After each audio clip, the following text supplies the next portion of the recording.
MSc থেকে যোগাযোগ করা হয়েছে পাকিস্তান এম্বাসির সাথে এবং সেখান থেকে আমাদেরকে ইতিবাচক রিভিউ দেওয়া হয়েছে যে এখন আমরা যেতে পারি। তবে আমরা বিসিবিকে একটা নির্দেশনা বা দিয়েছি যাতে সীমান্তবর্তী স্টেডিয়াম যাতে অ্যাভয়েড করা যায়। সম্প্রতি পাক ভারত যুদ্ধ ইস্যু অস্থিরতা ছড়িয়েছে ক্রিকেট মাঠেও। এমন পরিস্থিতিতে পাকিস্তান সফরে নিরাপত্তা ইস্যু নিয়ে ছিল প্রশ্ন। যুব ও ক্রীড়া উপদেষ্টা আসিফ মাহমুদ সজীব ভুইয়ার কণ্ঠে তাই সিরিজটি সীমান্তবর্তী শহর এড়িয়ে চলার পরামর্শ। আপনারা জানেন এখানে চলতি বছর বিসিবি নির্বাচন, সংস্থাটির গঠনতন্ত্র সংশোধন করে নির্বাচন প্রক্রিয়ায় এগোতে চান এই উপদেষ্টা। অবশ্যই আমরা কনস্টিটিউশনাল রিফর্মটাকেই গুরুত্ব দিব এবং তারপরে ইলেকশনের দিকে যাব। এবং যেহেতু আমাদেরকে হাতে সময়ও আছে আপনারা জানেন, সেটা করার জন্য কোন প্রক্রিয়া করা যাবে এটা আমরা বিসিবির সাথে আরো ফার্দার ডিসকাশনের মাধ্যমে ঠিক। এ সময় ক্রীড়া উপদেষ্টা বিসিবি সম্প্রচার সত্ত্বের গেট মানি ইস্যুতে কথা বলেন।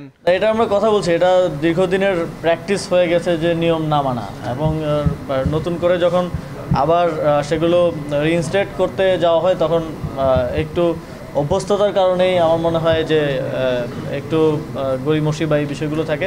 তবে আশা করছি যে এটা হবে না। সামনের সময়ে যে বিসিবি থেকে এনএসসি প্রাপ্ত যে গেট মানি অথবা অন্যান্য ইয়ার ক্ষেত্রে যেই নিয়ম অনুযায়ী এগুলো বাস্তবায়ন হবে। ক্রীড়া উপদেষ্টা জানান, বিভিন্ন ক্রীড়া ফেডারেশনের যে সার্চ কমিটি ও অ্যাডহক কমিটি গঠন করা হয়েছে সেই তালিকা তাড়াতাড়ি প্রকাশ করা হবে। আমরা পলিসি ওইভাবে তৈরি করব। রিফাত আঞ্জুম, দেশ টিভি, ঢাকা।